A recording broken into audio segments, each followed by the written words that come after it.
الحمد لله رب العالمين والعاقبة للمتقين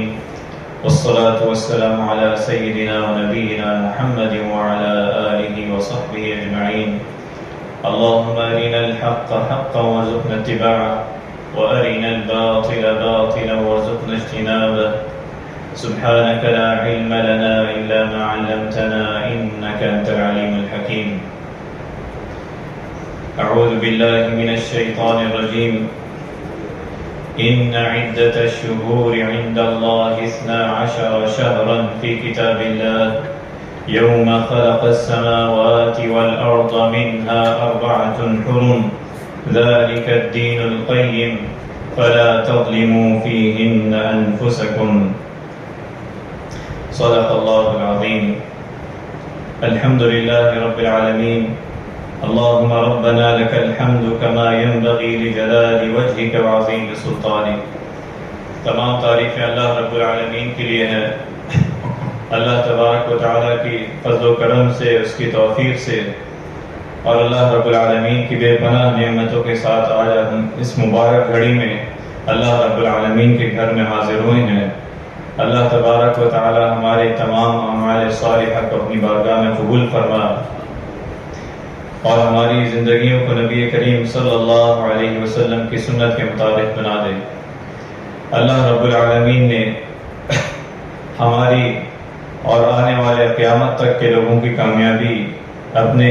کلام اللہ قرآن مجید اور نبی علیہ الصلاۃ والسلام کی اسوہ حسنہ کی اتباع میں رکھی. آپ تمام حضرات ایک دفعہ درود شریف پڑھ لیں. اللہم صلی علی محمد وعلی آل محمد کما صلیت علی ابراہیم. اللہم بارک علی محمد وعلی آل. اللہ رب العالمین کا ہم پر یہ فضل و کرم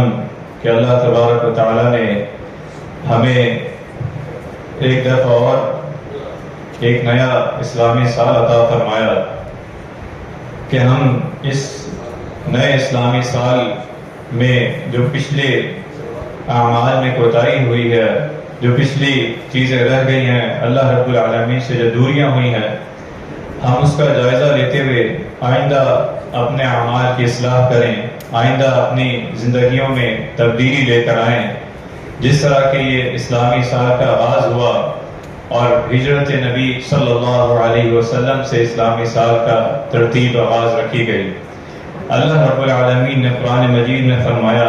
کہ بے شک مہینوں کی گنتی اللہ کے نزدیک لوح محفوظ میں 12 ہے. یعنی یہ مہینے اللہ تبارک و تعالیٰ کے ہاں سے مقرر ہے جس کی گنتی 12 ہے. اور فرمایا یہ اس دن سے ہے جس دن سے آسمانوں اور زمین کو پیدا کیا گیا اور ان میں سے 4 جو ہیں وہ حرمت والے ہیں. اور فرمایا یہی مضبوط دین ہے، لہذا تم ان مہینوں میں اپنی جانوں پر ظلم نہ کرو. فلا تظلموا فیہن انفسکم.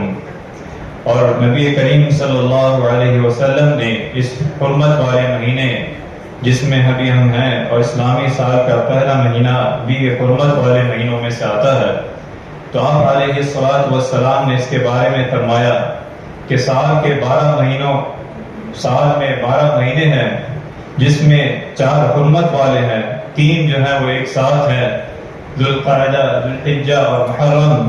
اور چوتھا جو ہے وہ رجب کا مہینہ ہے جو جمادی الثانی اور شعبان کے درمیان آتا ہے. تو اللہ تبارک و تعالیٰ نے جو حکم دیا فَلَا تَظْلِمُوا فِيهِنَّ أَنفُسَكُمْ کہ تم ان مہینوں میں جو حرمت والے ہیں 4 اشہر میں اپنی جانوں پہ ظلم نہ کرو، خصوصاً ان مہینوں میں اور عموماً سال کے پورے 12 مہینے میں نہ اپنی جان پر ظلم کرو، نہ کسی مسلمان کی جان پر ظلم کرو. فرمایا کہ ظلم جو ہے وہ کسی بھی مہینے ہو، کسی بھی دن ہو، وہ اللہ رب العالمین کے ہاں ناقابل قبول ہے. خاص طور پہ مفسرین نے ان 4 مہینوں کی جب حرمت آئی، فرمایا اس میں ان میں اعمال صالحہ کی اجر و ثواب بھی بڑھ جاتا ہے. اور اللہ رب العالمین کی نافرمانی، جنگ و قتال کا جب حرام کر دیا گیا، روک دیا گیا اور اللہ رب العالمین کی نافرمانی سے منع فرمایا فَلَا تَظْلِمُوا فِيهِنَّ أَنفُسَكُمْ، تو ان میں اپنی جانوں پر ظلم کرنے سے مراد یہ ہے کہ اللہ رب العالمین کی جو اطاعت ہے اس میں اپنی زندگی گزارو، اس کی نافرمانی اور جو جن کاموں سے نبی کریم صلی اللہ علیہ وسلم نے روکا ہے اس سے بچ کے اپنی زندگی گزارو۔ جس طرح پچھلی قوموں نے اللہ رب العالمین نے ان کا ذکر کیا، أَلَمْ يَرَوْا كَمْ أَهْلَكْنَا مِنْ قَبْلِهِمْ مِنْ قَرْنٍ مَكَّنَّاهُمْ فِي الْأَرْضِ، کہ پچھلے لوگوں کو آپ نے دیکھا نہیں کہ ہم میں سے کتنی جماعتوں کو ہلاک کر دیا، کہ اسی وجہ سے کہ وہ اللہ رب العالمین کی نافرمانی کرتی تھیں، اللہ تبارک و تعالیٰ کی نعمتوں کی ناشکری کرتی تھیں۔ تو اللہ تبارک و تعالیٰ نے جو دین اسلام ہے اس میں ہر لمحے بندہ مومن کو اسوہ حسنہ دی، نبی علیہ السلام کے ذریعے ایک ضابطہ حیات دیا زندگی گزارنے کا، اور اسلام اور نبی علیہ السلام کی تبدیلی یہ تھی کہ وہ زمانے جاہلیت سے اسلام کو ظلمات سے وہ نور کی طرف لائے، ہدایت کی طرف جو ہے دنیا کو منور کیا۔ تو اللہ تبارک و تعالیٰ اور نبی علیہ السلام کی خصوصی رہنمائی جو ان حرمت والے خصوصاً یہ محرم الحرام کے حوالے سے جو آپ علیہ السلام نے ہمیں دی، اس میں جو دو رہنمائی ہمیں آتی ہے، ایک تو وہ تعلق جو اللہ تبارک و تعالیٰ کے برگزیدہ بندوں کے واقعات سے منسلک ہے، اور دوسرا اعمال صالحہ کے حوالے سے نبی علیہ السلام کی اسوہ حسنہ و رہنمائی کہ آپ صلی اللہ علیہ وسلم نے اس ماہ مبارک میں ہمیں کیا رہنمائی دی۔ تو آپ علیہ السلام کا یہ فرمان کہ جاہلیت کے کاموں میں سے 4 میری امت میں ایسے ہوں گے جنہیں وہ چھوڑنے پر تیار نہیں ہوں گے، کہ اللہ رب العالمین نے نبی علیہ السلام کے ذریعے ان کاموں پر حرام کیا کہ وہ جاہلیت کے کام ہیں۔ فرمایا کہ وہ آپس میں ایک دوسرے پر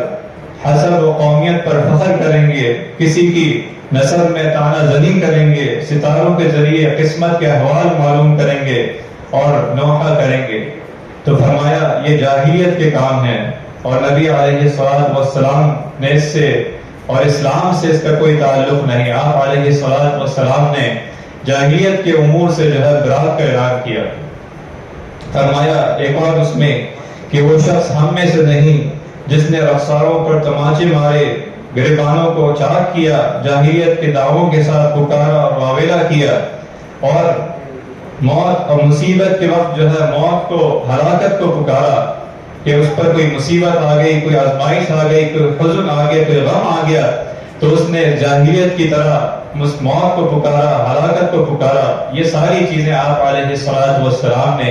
اپنی زندگی میں اور خصوصاً خطبہ حجۃ الوداع کے موقع پر فرمایا کہ کل امر جاہلیہ تحت قدمی، کہ جاہلیت کی تمام روایات، تمام رسومات جو ہے وہ میرے قدموں تلے ہیں۔ تو یہ دین اسلام جو ہے مکمل ضابطہ حیات ہے۔ زندگی کے ہر پہلو میں آپ علیہ السلام اور آپ کے صحابہ کرام رضی اللہ عنہم اجمعین نے ہمیں رہنمائی دی۔ ایک صحابی رسول صلی اللہ علیہ وسلم کا واقعہ آتا ہے کہ حضرت ابو بردہ بن ابو موسیٰ الاشعری رضی اللہ عنہ کہتے ہیں کہ حضرت ابو موسیٰ الاشعری رضی اللہ عنہ بیمار تھے، سخت بیماری کی حالت میں۔ جب آپ اپنی اہلیہ کے سر رکھ کے لیٹے ہوئے تھے اہلیہ کے پاس، تو آپ کی اہلیہ ان کی بیماری کی یہ کیفیت دیکھ کر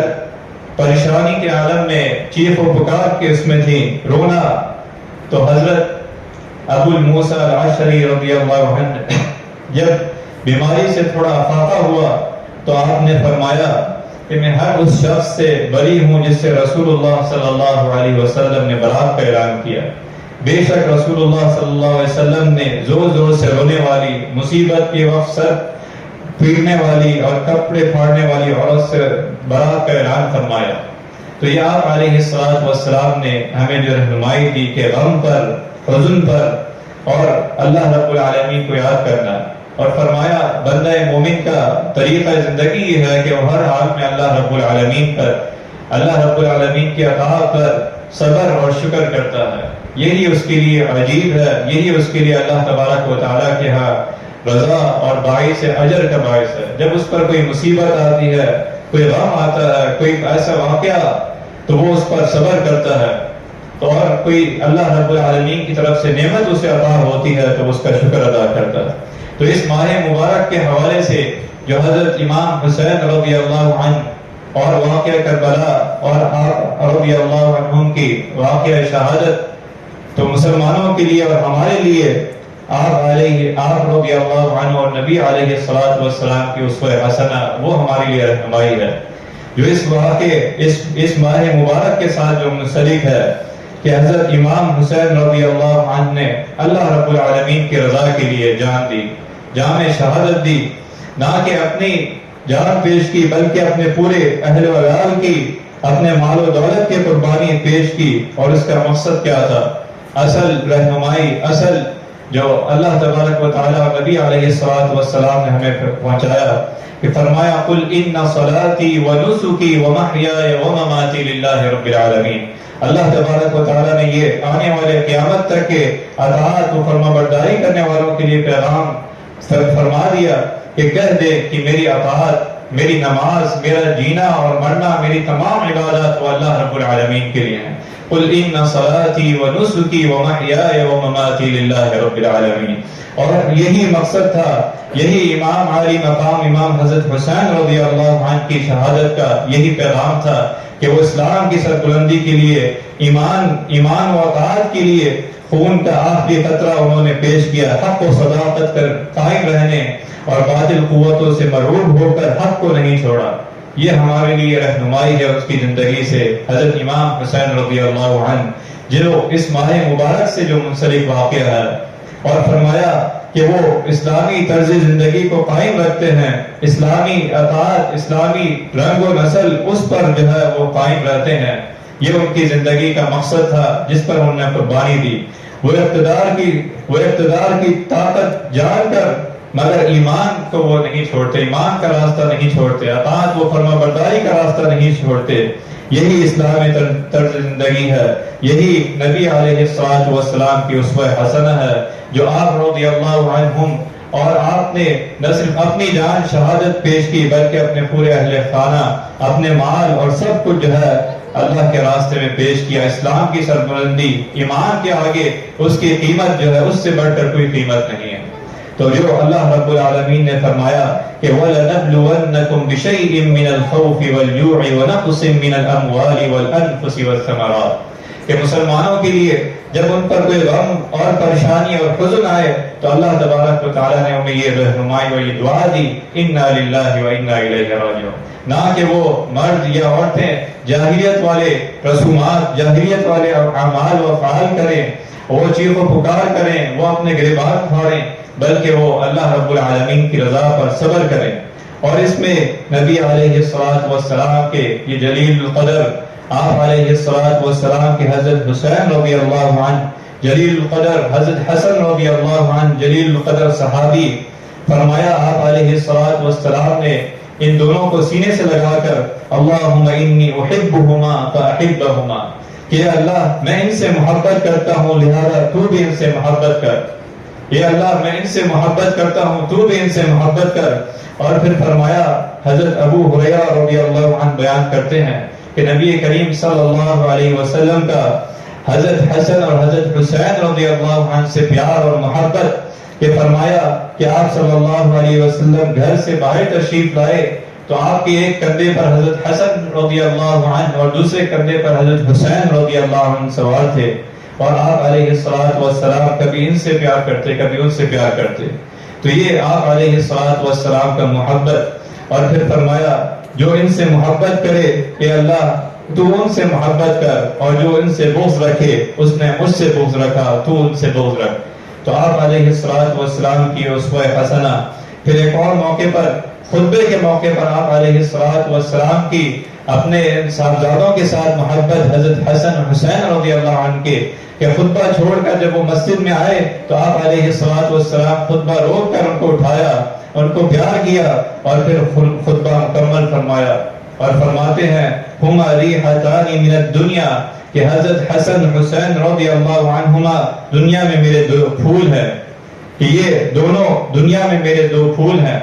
اور ان کی فضیلت و عظمت بیان کرتے ہوئے آپ علیہ الصلوۃ والسلام نے فرمایا کہ ان هذا ملک لم ينزل الارض قط قبل هذه الليلہ، کہ بے شک یہ فرشتہ آج سے پہلے کبھی نازل نہیں ہوا، جو فرشتہ آج نازل ہوا ہے اور یہ زمین پر اترا ہے، اس نے مجھے سلام کیا اور یہ خوشخبری دی کہ یہ فاطمہ رضی اللہ عنہا جنت کی حوروں کی سردار ہوں گی، اور حضرت حسن حسین رضی اللہ عنہما نوجوانان جنت کے سردار ہوں گے۔ تو یہ آپ علیہ السلام کی ان سے محبت اور اللہ رب العالمین کی ان کے لیے بشارت کہ ہر مسلمان کے لیے ان سے عقیدت اور محبت، اور ان کی زندگی اور ان کی زندگی کا مقصد اور ان کے شہادت کا مقصد جو انہوں نے اپنی زندگی میں ایک اعلیٰ مقام اسلام کی سربلندی اور اس نعرے کے ساتھ کہ قل ان صلاتی و نسکی و محیای و مماتی للہ رب العالمین، یہ ساری چیزیں، ساری عبادات، ساری زندگی گزارنے کے طریقے، وہ ایمان، وہ اطاعت، وہ اللہ رب العالمین کی اسی کی دی ہوئی زندگی ہے، اور اسی کے لیے جو ہے وہ قربان کی، اسی کے آگے سر تسلیم خم کیا۔ تو آپ علیہ السلام کی ان سے محبت اور اللہ رب العالمین کی ان کے لیے بشارت، بلکہ آپ علیہ السلام نے تمام صحابہ کرام رضی اللہ عنہم اجمعین کے لیے فرمایا کہ اصحابی، کہ میرے صحابہ کرام کا مقام، میرے ساتھیوں کا مقام، اور انہیں گالیاں مت دو۔ فرمایا اس ذات کی قسم جس کے ہاتھ میں میری جان ہے، اگر تم میں سے کوئی شخص احد کے پہاڑ کے برابر سونا خرچ کر دے، اگر تم میں سے کوئی شخص احد کے پہاڑ کے برابر سونا خرچ کر دے تو وہ ان کے ایک مد کے برابر، نہ آدھے مد کے برابر آ سکتا ہے۔ یہ آپ علیہ السلام کی تمام صحابہ کرام رضی اللہ عنہم اجمعین سے محبت اور ان کے بارے میں ان کا مقام و مرتبہ جو آپ علیہ السلام نے فرمایا۔ تو اس ماہ مبارک کی مناسبت سے ایک تو یہ آپ علیہ السلام کی اسوہ حسنہ، آپ علیہ السلام کے حضرت حسن حسین رضی اللہ عنہ کے واقعات اور ان کی نتیجہ اور ان کی اطاعت و فرما برداری اور ان کے لیے جو انہوں نے شہادت و مقام پایا، وہ ہمارے لیے اسوہ حسنہ ہے، وہ ہمارے لیے ضابطہ حیات ہے۔ اور دوسرا، نبی علیہ السلام نے اس ماہ مبارک کے خصوصاً یوم عاشورہ کے حوالے سے جو آپ علیہ السلام نے رہنمائی دی، فرمایا افضل الصیام بعد رمضان شہر اللہ المحرم وافضل الصلاة بعد الفریضہ صلاة اللیل، کہ رمضان کے بعد سب سے افضل روزے ماہ محرم کے ہیں، اور نماز کے فرض نمازوں کے علاوہ سب سے افضل نماز رات کی نماز ہے۔ یہ اللہ رب العالمین کو بہت محبوب ہے، اور اس میں بھی خصوصاً آپ علیہ السلام نے یوم عاشورہ کے حوالے سے تلقین کی اور اس پر عمل کیا۔ جب تک مکہ مکرمہ میں آپ علیہ السلام ہمیشہ اس ماہ مبارک میں اور خصوصاً یوم عاشورہ 10 محرم الحرام کا علیہ السلام روزے کا اہتمام فرماتے۔ پھر مدینہ منورہ تشریف لائے، وہاں بھی آپ علیہ السلام نے اس کا اہتمام فرمایا، 10 محرم الحرام کو روزہ رکھا، اور اس کے بارے میں آپ علیہ السلام نے فرمایا کہ اللہ رب العالمین کے ہاں اس کا اجر و ثواب کہ 1 سال کے گناہوں کا کفارہ ہے۔ فرمایا یکفر السنۃ الماضیہ، کہ اللہ رب العالمین 1 سال کے گناہوں کو مٹا دیتا ہے۔ تو آپ علیہ السلام کی اسوہ حسنہ اس ماہ مبارک میں خصوصاً یوم عاشورہ 10 محرم الحرام کو روزہ رکھنا۔ پھر فرمایا کہ جب آپ علیہ السلام کو بتایا گیا کہ مدینہ منورہ میں یہودی بھی اس کی روزہ رکھتے ہیں اور اس مناسبت سے رکھتے ہیں، تو آپ علیہ السلام نے فرمایا کہ ہماری موسیٰ علیہ السلام سے زیادہ قربت ہے، فَنَحْنُ أَحَقُّ بِمُوسَىٰ، تو ہم زیادہ اس کے حقدار ہیں کہ جب اللہ رب العالمین نے موسیٰ علیہ السلام کو اور ان کی قوم کو نجات دی، وہ اس کے شکر میں اس یوم عاشور کا روزہ رکھتے ہیں، تو ہم ان کے زیادہ قریب ہیں، ہم اس دن کا روزہ رکھیں گے۔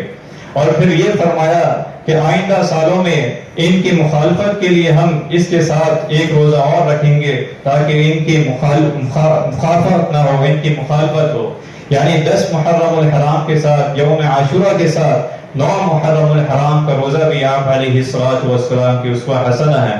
آپ علیہ السلام نے فرمایا کہ آئندہ سال میں اس کے ساتھ 1 روزہ اور رکھوں گا، اور مفسرین نے اس بات کو اس طرح بیان فرمایا کہ اگر وہ 1 روزہ پہلے نہ رکھ سکے تو آپ علیہ السلام نے فرمایا 1 روزہ ساتھ رکھنا، یعنی 10 کے ساتھ 11 رکھنا، یا 10 کے ساتھ 90 دن کا روزہ رکھنا، کہ اللہ رب العالمین کے ہاں کہ اس کا قبول ہو جائے، اللہ تبارک و تعالیٰ کے ہاں اس کا اجر و ثواب ہے اس مہینے کے حوالے سے،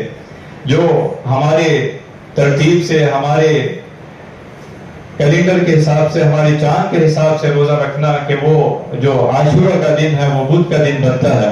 وہ پیر منگل اور بدھ کا دن روزے کا اہتمام کیا جائے، یا بدھ اور جمعرات کا دن 10 اور 11 روزے کا اہتمام کیا جائے کہ اللہ رب العالمین اپنے بارگاہ میں ہمارے تمام اعمال صالحہ کو قبول فرمائے۔ اللہ رب العالمین اس ماہ مبارک کی برکت سے ہماری زندگیوں میں حقیقی معنوں میں حضرت حسن حسین رضی اللہ عنہ کو جس طرح انہوں نے زندگی گزاری، جس طرح انہوں نے اطاعت و فرما برداری اور اللہ رب العالمین کے آگے سر تسلیم خم کیا اور شہادت کے مقام پر فائز ہوئے، اللہ رب العالمین ہمارے اندر بھی وہ اطاعت و فرما برداری عطا فرما دے۔ اللہ تبارک و تعالی ہماری زندگیوں کو نبی کریم صلی اللہ علیہ وسلم کے سنت کے مطابق بنا دے۔ وآخر دعوانا الحمدللہ رب العالمین۔